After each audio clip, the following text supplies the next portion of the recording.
Hey guys, Greg Alexander. Today I'm going to do a really out of the box type fishing video. And stick with me. For those of you who aren't particularly spiritual or have any type of faith, you may even learn something from this.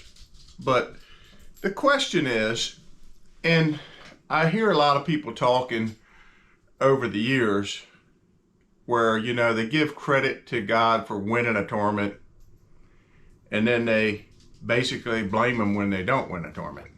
In other words, God didn't want me to win, which is basically blaming him. So which of the, if you fishing a tournament's got 225 people fishing it, and there's half of them are devoted Christians, which of the 100 or 125 devoted Christians who are praying for a win in the tournament does God select to win the tournament? Is it the best Christian? Is it multiple choice? Is it your turn? I don't think it's any of those. So the question is, does God decide who wins the tournaments? Does he decide that? Well, we have atheist fishing tournaments. We have Muslims fishing tournaments. We have Christians fishing tournaments. We have agnostics fishing tournaments. And they've all won them. And they've all lost them. So does God decide the winner?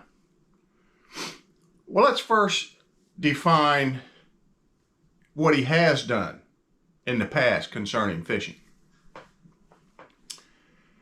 When Jesus resurrected from the dead and he was on the beach and the disciples had gone back to fishing because they didn't know what else to do because they thought, well, he's gone. There's a man standing on the beach who they don't recognize as Jesus at the time, and they're fishing, and they said, "Have you caught any fish?" And they said, "No." They said, "No, we haven't caught any fish. We've been fishing all night." He tells them, cast their net on the other side of the boat. So they did it, and they reaped a number of fish that was too heavy to pull into the boat. And what that did for them was that made them realize this is the Lord. Here's the Lord. So it opened their eyes to what they were blinded to. So obviously God can affect fishing. Let's give you another story. When Jesus was at the temple and they asked him about paying his temple tax, he didn't have any money. So he told Peter to go down and cast his line and catch a fish and look in the mouth of the fish and there'd be a coin.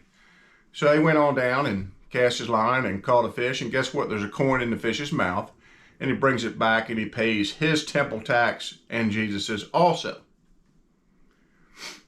And then I'm going to tell you a personal story. Dealing with some spiritual issues in my life several years ago. Serious spiritual issues in my life. I mean, stuff that a lot of you would appreciate. Some of you wouldn't, so I won't go into the details of it. So anyhow,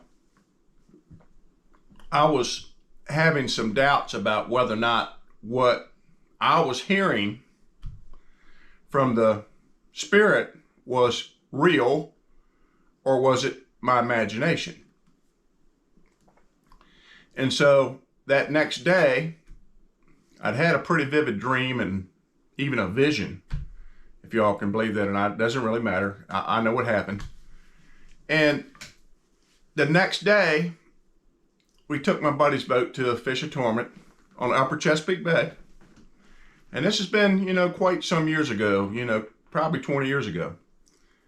And as we're going across the bay, very clearly, a voice in my head says to me, "You're going to catch 26 pounds today." And at that time, if you caught 20 pounds it was a 7-fish limit at the time.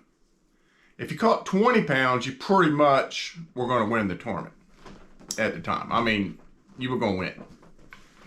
or be darn close to it. And so I'd never heard of anybody catching any type of weight like that ever on that Upper Chesapeake Bay, ever. So I thought to myself, well, that's kind of a silly thought. And so we go fishing, and we fish for several hours, and we didn't have much. And then we caught a couple decent fish, and we were doing pretty good. And we had like maybe 18 pounds in the boat, about noon or so.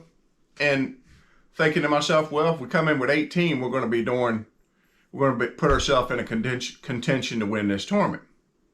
And so that little voice comes back to me again and says, I told you you're going to catch 26.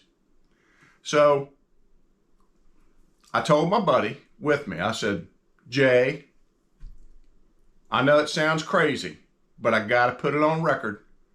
So when it happens, you'll believe me. And so I told him what the Spirit had told me. We were going to catch 26 pounds that day. And my buddy, he nods at me like, I know what he's thinking. Uh-huh. That's what he's thinking. And I'm still kind of thinking that. Put myself out on a limb even saying it. And so, boom, bang, bang, big fish, big fish, big fish. And I'm starting like to calculate in my mind, man, I think we got like 26 pounds.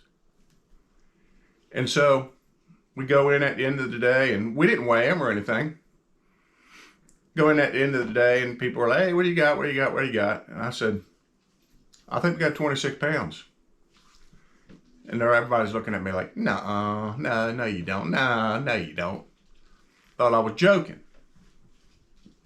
Weighed our fish in, 26 pounds. And so on the way home from that tournament, I asked my buddy Jay, why do you think it is that the Lord told me we were going to catch 26 pounds today? Because he don't just do things for the fun of it. He always has a purpose and an eternal purpose for everything that he does. And remember that, because that's key. So he didn't even hesitate. My buddy didn't even hesitate. And he said, so you'll believe that vision that he gave you. Because I told him about this. I had a real life, open eye, awake, driving in the car with my wife, out of body vision. Only ever had one in my whole life. So you'll believe that vision. So now I've had this vision that, you think, what world was that? And basically a revelation of something that you're having a hard time accepting. And God thought it was so important that I accepted it that he gave me confirmation. And he did it through fishing. And come to find out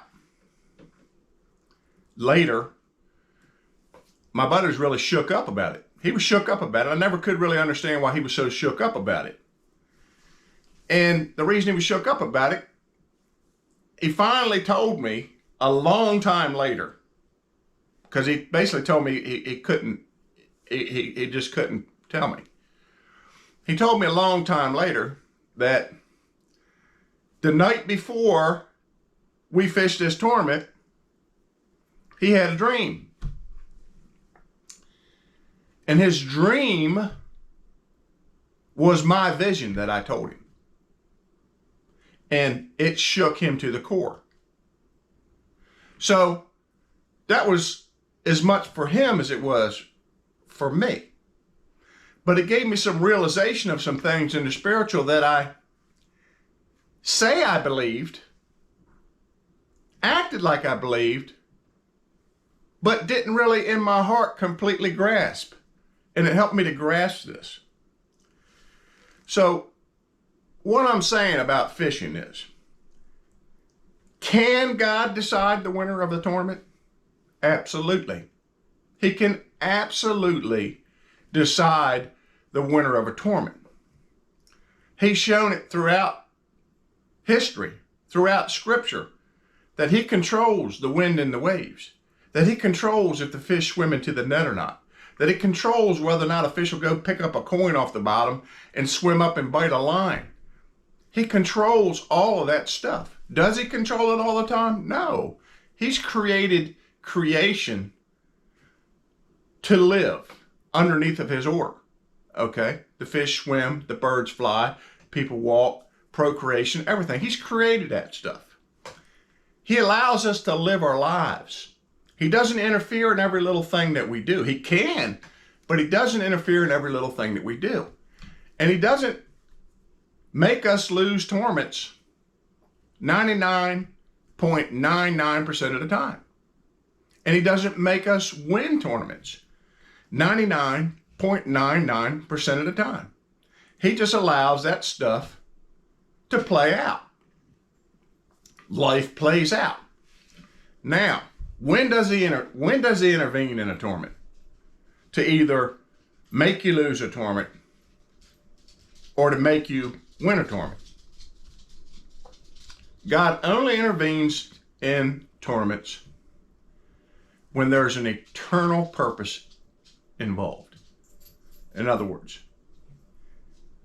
he knows, for example, if I win this tournament, then it's going to open a door for me to promote the gospel of Jesus Christ, to snatch people out of the fire, to save people from hell, to save people for eternal relationship with their Creator.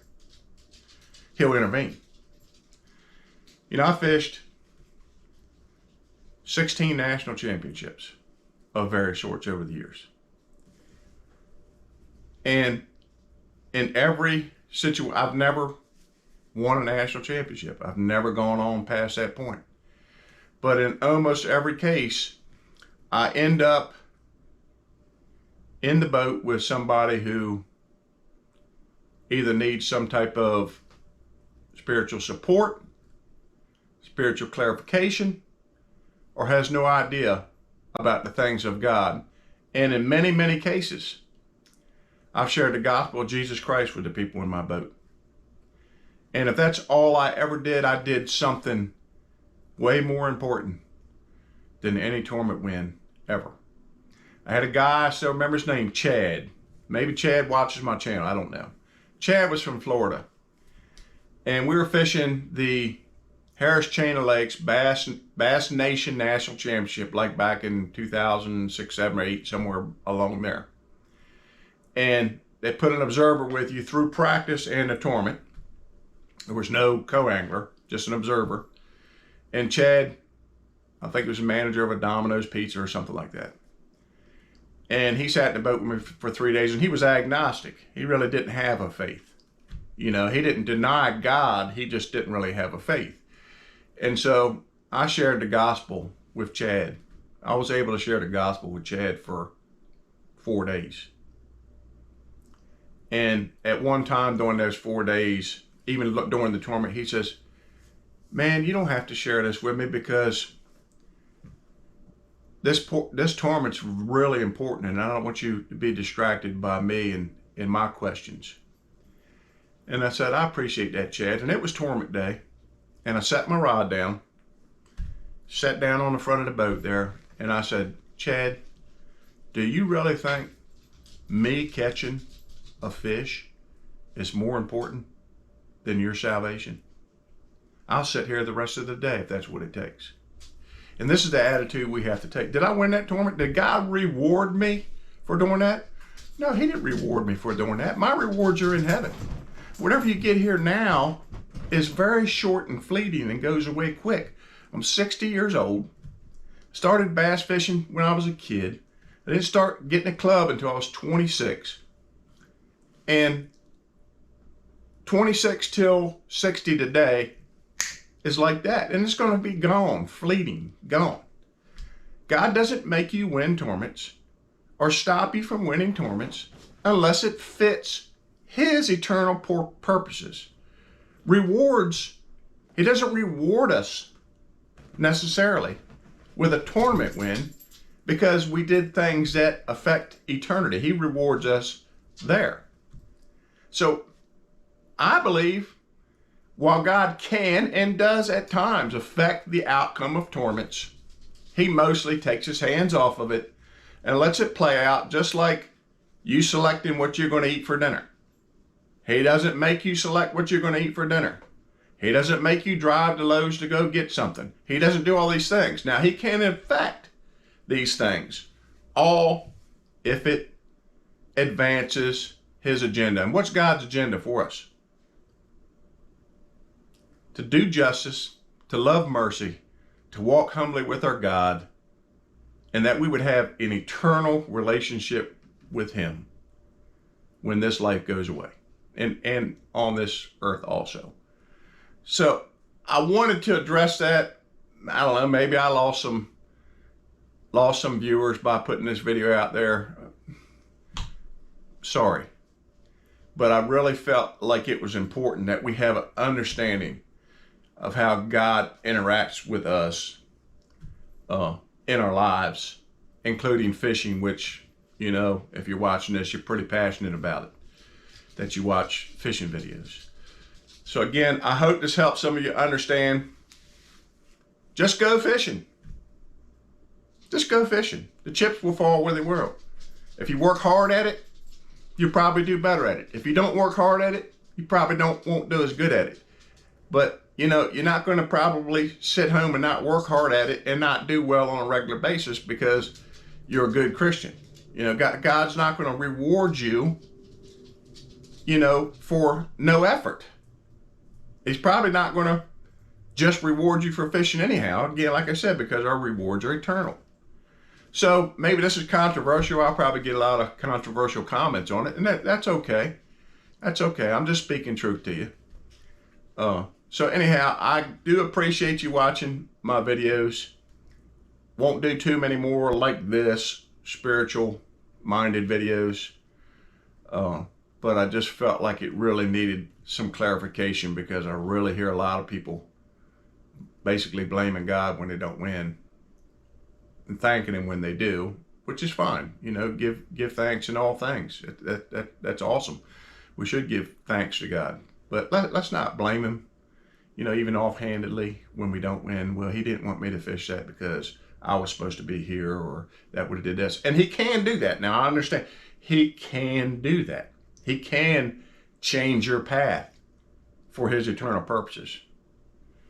Not to punish you or things like that, but to fulfill his eternal purposes. So again, thanks for watching and have a blessed day.